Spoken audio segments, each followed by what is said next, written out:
All right, so as promised, I'm also going to be doing a mech sketch in ZBrush, and if you do not have a VR setup and you don't have Oculus Medium, you can just as well do this in ZBrush. Actually, there are some advantages to doing it in ZBrush as well. So whichever way you prefer, if you have the luxury of doing both, you can use both, or you can use whichever tool you have available to you. But the results you get are going to be fairly similar. Both setups have different advantages, and so here we go in ZBrush.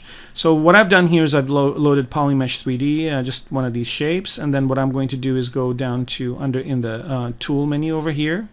I'm going to go all the way down to initialize and set the X, Y, and Z resolution to 1 and click on Q-Cube, and that creates this cube for me.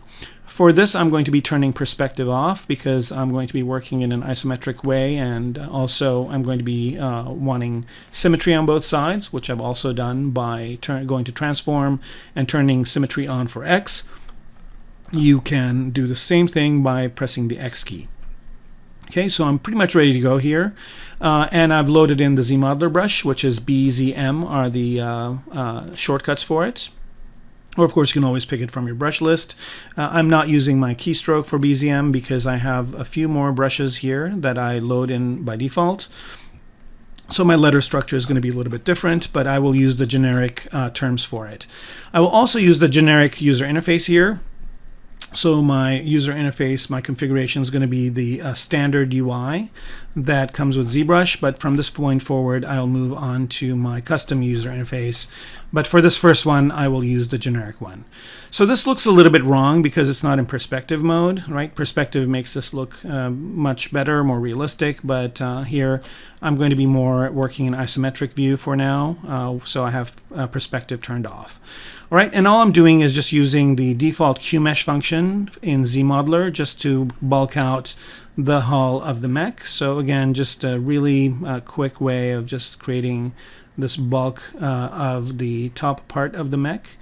And so now that I have this, I can go ahead and I'm using the shift key to smooth this out, maybe put an edge loop in the middle. So the default edge functions are what I'm using, the default face functions are what I'm using, and the default point functions are what I'm using. So here I'm just kind of bulking this out to be about the same size and shape of the hull that I want. And I think this looks okay for now. And next thing I want to do is go ahead and switch back to ZModeler brush here and start building up that pilot station. So another function I'm going to be using is if I hold Control-Shift down from this menu of different selection, slicing, and clip and trimming brushes, I'm just going to use the clip curve brush. And what that allows me to do is as I draw out this line, whatever the side of this line is shaded, it will actually move the polygons away from that. So here, if I want this to be straight, I just basically do that. I want the top to be straight, I do that. So it's a quick way of modeling basically in low res and moving these around. So here I just use the clip curve brushes to get that pilot station going, and here are kind of the beginnings of it. I'm going to add an edge loop over here in the middle, and maybe I'll move these down. So again, I can just use the clip curve to shape this a little bit differently, like so, and maybe add a little bit of a backing over here for it. Okay, so that is basically going to be the pilot station, and then the next thing I want to do here is create that shelf that is going to house the gun. So I'm just going to add a couple of edge loops and lift this up. So now I don't want this to go up this way, right? I want it to go straight back. And there are several ways of doing that. One way, of course, is to, again, use the clip curve brushes to do it. And so I'm going to do that. So just straighten it out this way and try and see if I can just not affect this bottom part. So I'm just going to mask this bottom part because I don't want any of it to be affected, and see if I can get a straight line there. Okay, so that does it. And I can just bring this out. And what I don't want it to do is snap to this. So actually I'm going to add one more edge loop over here and then just bring this out like so. Okay, so again, I don't really want this angle for this. And a quick way of fixing that is I'm just going to mask everything else except this one polygon over here. and then just bring that shelf down. Okay, so there it is, and then for good measure, just use clip curve again to get that to straighten out. And then unmask everything, add another edge loop over here. So let me switch back to the ZModeler brush, add another edge loop over here, like so, and maybe add one this way. I just want to get to that edge, right? And this is where the guns are going to emanate from. And I'm also going to have that little area in the back that I had on some of the mechs that I designed earlier. That's going to be maybe another station here where somebody can sit, or maybe it houses the ammo or equipment and whatnot. So again, just very quickly here using ZModeler brush, getting a very quick results with it, like so. And here, let's go ahead and add the guns. So I'm going to go ahead and add one more edge loop over here like this, and then start growing this out just to have a sturdy thing that's going to basically house the guns, like so. And then figuring out that this is going to be it, bring these out like so, add another edge loop here, maybe one more over here, and then maybe deleting this one and adding more of a lip like this, and adding another edge loop this way. And excuse me. What I probably want to do here is let's see if this makes any sense this way. Right? No. So I'm just going to keep it like this. And again, if I want to curtail this to be a little bit shorter, I can mask whatever I don't want to affect, like this, and maybe reduce the, maybe add a little bit of an angle this way to it. Again, I'm using the clip curve. Okay, so that looks okay for the guns, and then maybe do some detail over here. And again, I don't really want to, again, you want to maybe spend about 15-20 minutes on each one of these. You don't really want to spend too much time. I think I'm kind of playing around too much here. I should be doing this a little bit faster. But since this is the only one I'm doing in this method, I'm actually going to take the time and do a little bit more detail than I usually would do.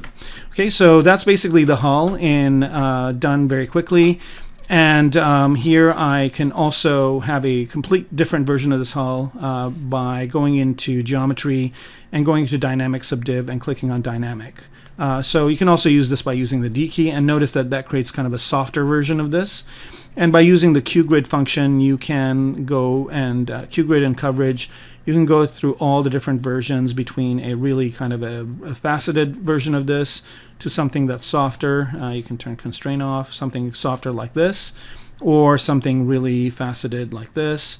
Or you can kind of go in between the two and have a little bit of a bevel to those hard edges, so it's not such a harsh version of the mech. All right, so here we're done with the hull. Maybe just add one other detail here. And what I want to do is put an edge loop in the middle here, and there are a couple of ways of doing that. I can either go in here in ZModeler, and where it says insert edge loop, I can put multiple edge loops and change this specified resolution from 8 to 1. That's one way of doing it. Or another way of doing it also is just going here and going into the geometry menu, modify topology, and clicking on mirror and weld. And what that will do is basically create that symmetry line in the middle. And I'm going to move to the move tool here, which is BMV for the generic installation of ZBrush, and maybe bring out that middle part here so that if there's a mine or something, that it deflects off the bottom. Again, this is stuff that I learned in the research portion when I was researching tanks and whatnot, and this V shape in the bottom helps with deflecting mines and ground pieces. So here we go. I'm basically done with the hull, and all I got to do now is work on the legs. And for that, I'm going to use a very powerful feature in ZBrush. Again, this is one of the big advantages of using ZBrush, and that is using Z-spheres. So to do that, I'll just go ahead and append a Z-sphere, which will append it to my scene. And here it is in the middle.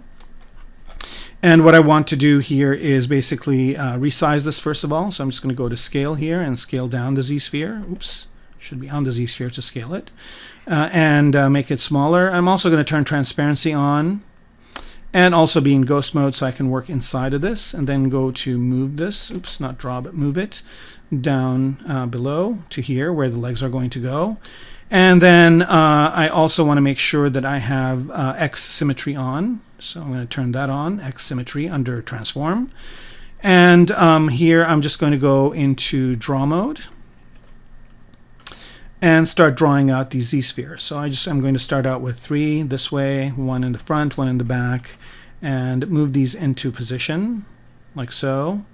And maybe scale up this front one a little bit more, and then just go back to draw again, and then start adding the base of the legs. So here's ones in the middle, here's ones in the back, here are ones in the front, right? And then another thing I'm going to do is add the extremities of the legs. So here I'm going to draw one, and these are going to be the size of the extremity of the leg, 2 and 3. Okay, so with that done, I will switch to move here, and I will move those extremities out. So I'm just going to keep these ones more closer to the mech itself. So these are going to be the base ones, and these are going to be the extremities. And the reason why I do it this way is I don't build up the leg from here. I just draw the base and the extremity. And the reason why I do that is because I will get a taper as I add different Z-spheres along the way. So here is the one that's going to be at the end. Let's go ahead and extend out the one in the middle. And this doesn't look anything like what I want it to be at this point, but that's fine. And here I'm just basically using move to do this, and just moving these extremity Z-spheres out to where the legs are going to be, like so. And I'm not really worrying about the length right now. I'm just basically picking arbitrary lengths, and I don't really care about that. And once I have that established, and again, I'm just going to move these other Z-spheres closer to the base sphere. Once I have this established, like so, and I can start building out these legs. And I think I'm going to scale this one down just a little bit so I get a little bit more of a taper. Okay, so now I just go to draw mode and just start adding in Z-spheres, maybe 3 or 4 of them in the middle. And by doing that, I ensure that the tapering is going to be consistent, right? So it goes from big to small, which is what we want. And then with that done, I'll start figuring out the gesture of the legs. And here you can either move the balls themselves by using move, or you can actually click on the area between the balls, and that kind of creates a creepy live-like look for this. So you can kind of position the front legs the way you want them to be, and you can do that at every step. And again, if you want to change the length of these, you can. So what I'm going to do is for the first one over here, this one's going to be going downwards, which is the design I've kind of came up with before. Okay, so this is going to be going downwards, then this is going to be going up, and then this is going to be the way the leg's going to protrude out. So there's my front leg done. And then of course make sure that you are working on this in all the different dimensions. So I'm also going to be working on it from the front. So that's the front leg, and then let's do the rear one. So the rear one, again, move this down this way, move this up. And you can use this bottom line as kind of a ground line to make sure that this thing is resting on a ground level, right? So there's that. And I think that's pretty good for the middle leg. Maybe I will lift this part up a little and move this down just to kind of establish a more stable stance for the mech. And it looks like this dimension got taken care of for me, so that's good. And then last but not least, let's do that middle leg like so. And maybe again move this one down like this, and then move these ones up. And let's see, that looks good from the front. And then let's make sure these are aligning to some sort of a ground. I'm not going to be very accurate with this, but I think this looks good enough like so. Okay, and once you're done with this, and that's how quick it is to make these legs. Of course, we're not going to be using the Z-sphere models. What we're going to be using is what these Z-sphere models generate, and that is an adaptive skin. So the adaptive skin is a menu in the tool menu here. So it's a submenu. I can bring that up. And notice that there's a preview option, and you can either click on that preview option or press A. And what that will give you is this, which is not really what I want. It's too detailed and too dense. And that's because Dynamesh is turned on by default at 256. So I'm going to bring that down to 0, click on preview again. And now I get a low-res geometry. It's still pretty good, but there is a lot more detail than I would like. So I can do a couple of things here. I can bring the density down, preview it again. So that's a little less dense, and that's not bad. But again, I've got a lot of spans here that I don't really want. So I'm going to switch this to...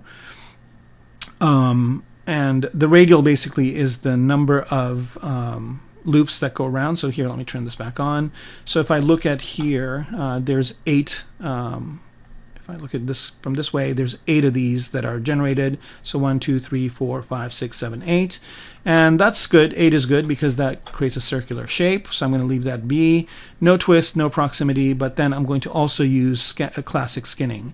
And with classic skinning, if I preview it now, notice that I get a much simpler shape. And this might be something I want to start with, something as simple as this. Maybe I will change my iRes here to 8. Let's see what that looks like. And that actually doesn't look much different, so that's okay. Let me bump up my density to 2, see what I get there. And I get this, which is more close to what I want, and looks like these ones are kind of going in at the end. I don't know why, but I think that's going to be okay for now. So once I like this, I just want to make sure that I've got the polyframes on it. This looks good. At this point, if I want to accept this, all I do here is say make adaptive skin. And what that will do in ZBrush is create the geometry for it. So this is basically the model I created from those Z-spheres. And what I can do here is I can go back to my original one and append that piece into my scene. So I've got a Z-sphere version, which I will keep. And I will press A to get it back to the way it was before. I will keep that Z-sphere version, but I also have a version that's just geometry. And I've hidden the Z-sphere version. I'll just keep it for reference. Turn off transparency here. And basically, here's a good start for it. I think this might be a little bit too big for the legs, so I'm going to resize it a bit. And also, at this point, I can just edit this as geometry. So I'm going to switch to my Move tool and do some edits in this mode. Again, it's pretty low res, so I can very easily make some edits in that low res mode. I can delete edge loops and whatnot, and I want to keep it at this low resolution just because I want to get, I want to be able to manipulate this with the fewest number of mouse strokes. I don't want a lot of detail at this point. I'm just getting some sort of a silhouette and a sketch, which I'm always looking at over here.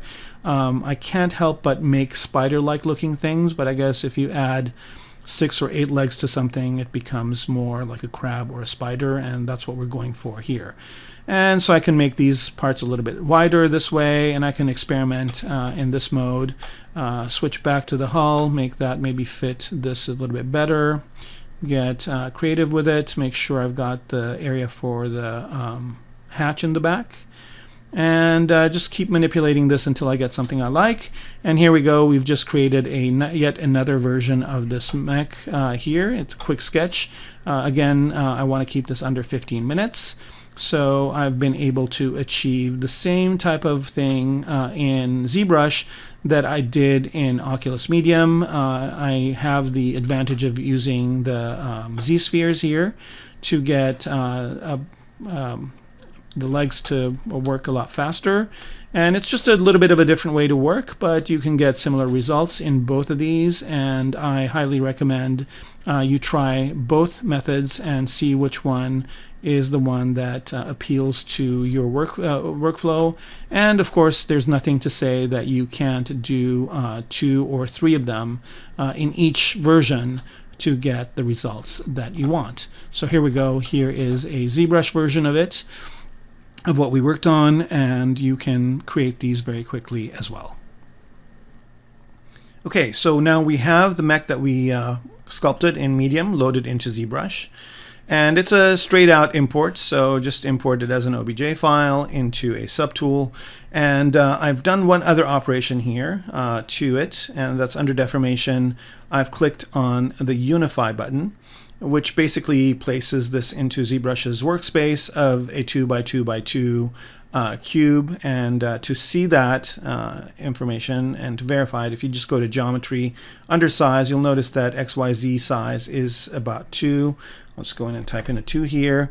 And what that basically does, it scales the X size to 2, and then the Y and Z to whatever after that, and then that makes it fit into that area. And the reason why I did that is because I loaded all the mechs in here. So I have ZBrush in solo mode here, but if I click off of that, you can see all the mechs are loaded into the space. They're more or less the same size. I didn't really worry too much about making them all to scale, because we're going to get rid of quite a few of these and just keep either parts of them or the ones that we like, and then narrow that down to 1. And the reason why I do this also is that, and I've got some letters in here I should mention. So in the subtools, I also have some letters and numbers, which I generate from the Text 3D and Vector Shapes Z plugin that ships with ZBrush. So here, when we see the mechs in this view, if I click on Expose, what that will do is it will break them out into a grid like this. So the reason why I have the letters is so that if I'm working with an art director or I'm working with a team of folks, it's easy to identify the specific mech instead of pointing to it. This way I can, if I'm talking about this big one right here, this is C1, and I've named it like that in the subtool menu as well. So this is a good way to kind of organize your concepts into a view that you can be deliberated on and discussed, and then you can pick the ones that you want. So another thing to note here is that a lot of times in 2D concept design, when you design your thumbnails, you usually have them in this type of a view. So here in ZBrush 2020's this view right here gives you a silhouette. So as you're rotating your object, you can see all your mechs in silhouette view. And if you want to expand that out to the entire screen, if you want to see everything as silhouettes, you can always change this to flat color. And now you can view it at different angles. So, if you want to view the front view, you can lock it to the front view here. So now I'm looking at my mechs in the front view. And if I want to look at the back view, I can use, again, ZBrush 2020's little navigation component here on the right top.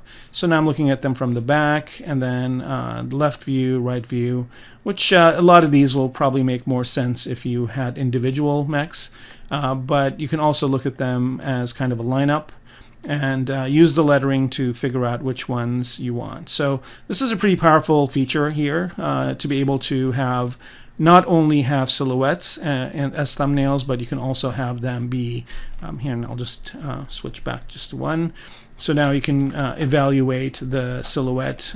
So this kind of has a really strong stance from the side, and you can look at it from the top, bottom. So it is a thumbnail, but it's a 3D thumbnail, and this really helps you establish the shape that you want. So now that we have this, I'm going to switch back to the basing material here. Now that we have this going on, what we can do is we can start looking at these individually, and the way I do that is just go to solo mode here, and then I can either use these arrows in the UI, or I can use my key strokes and just go through the different mechs and start looking at different components that I really like. So here's this one, and I can rotate around and say, okay, what is it about this mech that really stands out?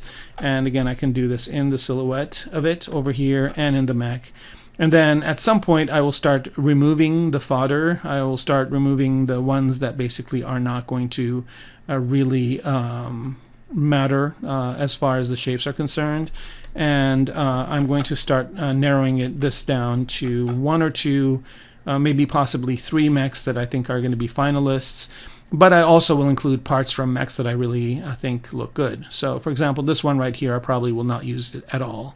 But moving on to this next one over here, it looks a little bit interesting. I like the way that the head and the arms look on this one, so maybe I will keep those. And again, evaluating the silhouette, maybe look at it from the top, see if these kind of look good. I don't like the shape of the guns, but I do like this middle part, so I might keep that. So I'll be hacking and slashing away at these, and also eliminating some of them completely. Again, they took me very little time to generate, so I don't really care if I throw some of them away. But I will keep this set as is, so that in the future, if I have a similar project, I can use what I generated, or again, I can always use parts from it as well. All right, so again, doing the culling of our selection set here. What I want to do is I want to look at this specific mech and choose the parts of it I want to keep. So there's some features of it that I like, specifically the arms and this head part, and maybe this part right here. But I don't like the guns and I don't like the legs of this, so I'm going to take them out. And so I just have the parts that I want. Okay, so to do that, the first thing I want to do is make sure this thing is symmetrical.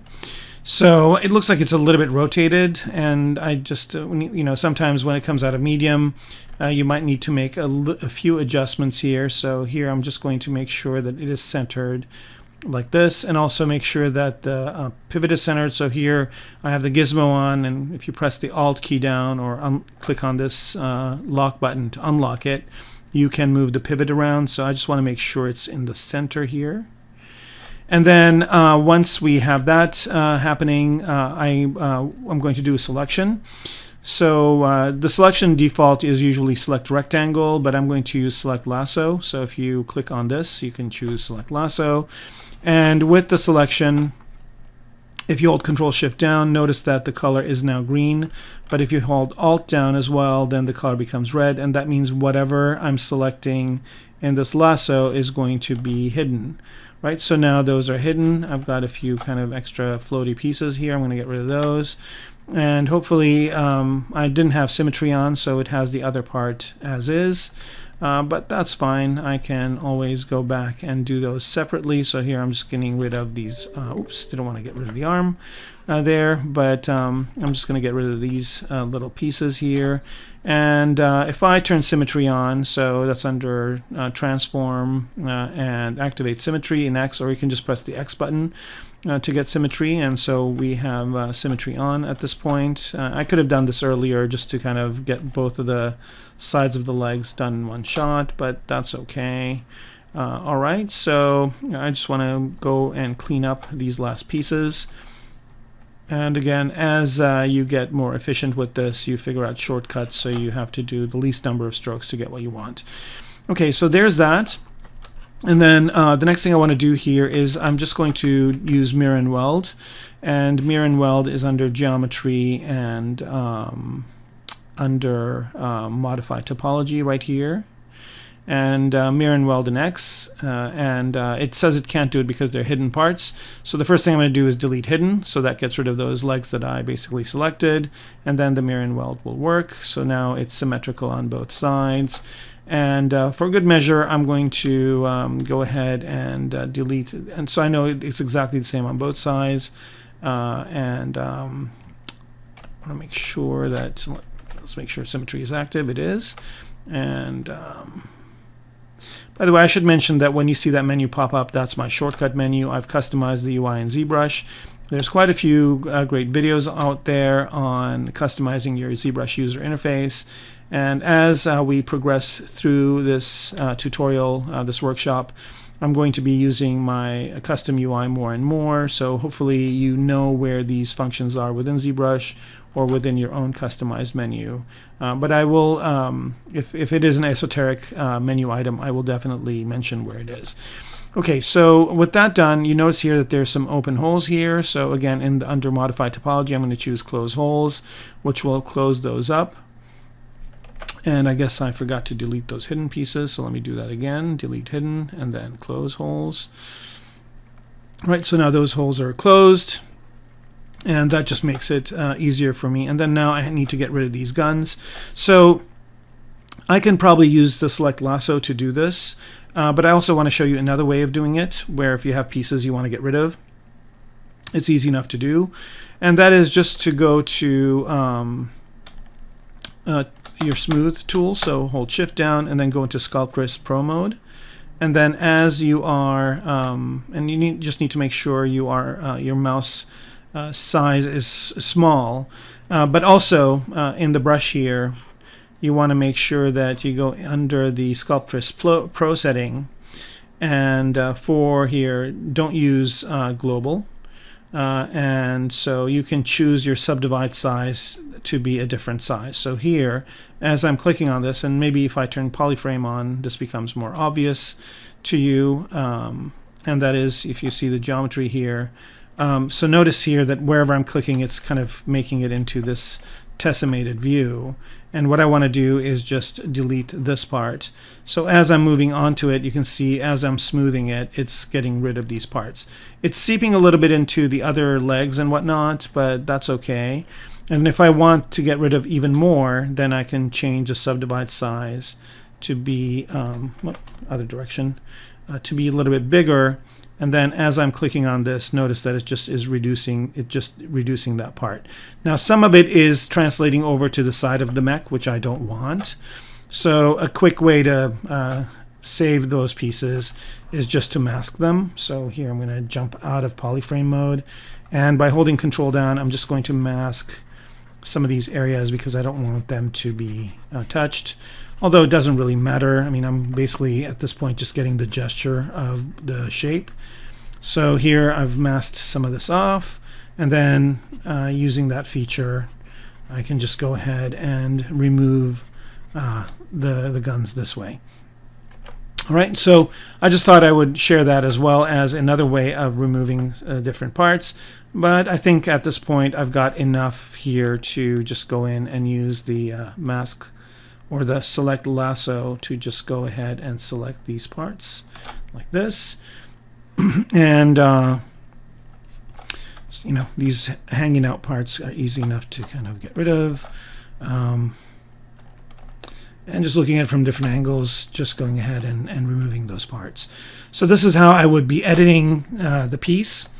And again, let's go ahead and delete those hidden parts and close the holes as well. And then I can use that Sculptress Pro mode to just go in here and maybe not have these be so big, and just go in here and maybe I'll just use the global for now. So now it's dependent on my brush size, and I can reduce those deleted parts if I need to. So now this is the part I wanted to keep, and so these are the only parts that I've actually kept in my list, right? So I will just go through all the different pieces and do the exact same process and determine the pieces that I need. Some mechs I will delete outright, and some I will edit like this one and keep the parts that I like. And then once I have the parts, I can start seeing which one works best, matching them around and doing the arrangement to get what I want. Using the method I showed you before, I've gone ahead and done my first culling pass. So I'm down to 1, 2, 3, 4, 5, it looks like about 6 mechs that are as is. And then of the rest, I've actually chosen the parts that I thought were interesting and I want to keep. So at this point, I will go through it a second and third time until I'm down to maybe 3 different mechs and different parts, and then start figuring out which one I'm going to proceed forward with. In my second culling pass, I've actually done a couple of extra things here. One of them is I've color-coded components, and I'll also organize them in folders in ZBrush. So I basically have full mechs, which are colored in orange, so they're in a folder, and they have their own color. And I've got 5 different hulls that are blue, and those are in their own folder. And then pilot stations, I've got 4 of those. And I've got 4 sets of legs, which are red, and a set of guns, which are this lighter blue. So the reason why I've done this is because of all of the sketches that I did, these are the designs that are the most compelling for me, and also these are designs that I could use in the future. So of all the work that I did, of the 20 mechs I made in medium, these are what I will keep for future projects. and these are what the final design is going to be derived from.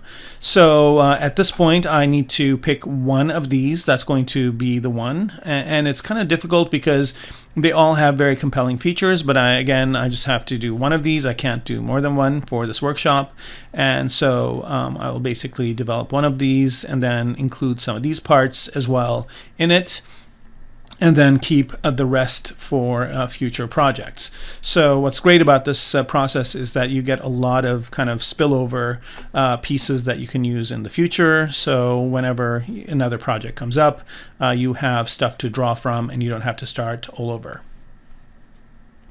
In this third and final culling process, I've basically narrowed it down to 2 of the body designs. And the reason why I've chosen these ones is because they match the specifications I needed to get to. So again, it needs to be something that's going to be pretty fast, something that scurries along really fast. So this looks most like a little spider, and if I look at the silhouette here, it almost is a spider. And then this one had a little bit of a interesting visual interest as well, and some interesting design, so I kept this one.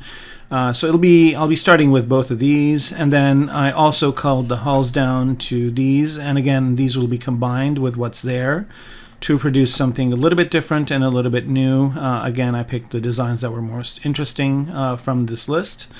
And also here I am choosing these pilot stations. Again, these might be ones that I use or do not use, but parts could be interchanged, and stayed with 3 sets of legs here, or parts of legs. And then this one I thought would be a better one to use. If I chose the second mech, this leg structure would probably be more along the lines of something that's fast and scurrying along.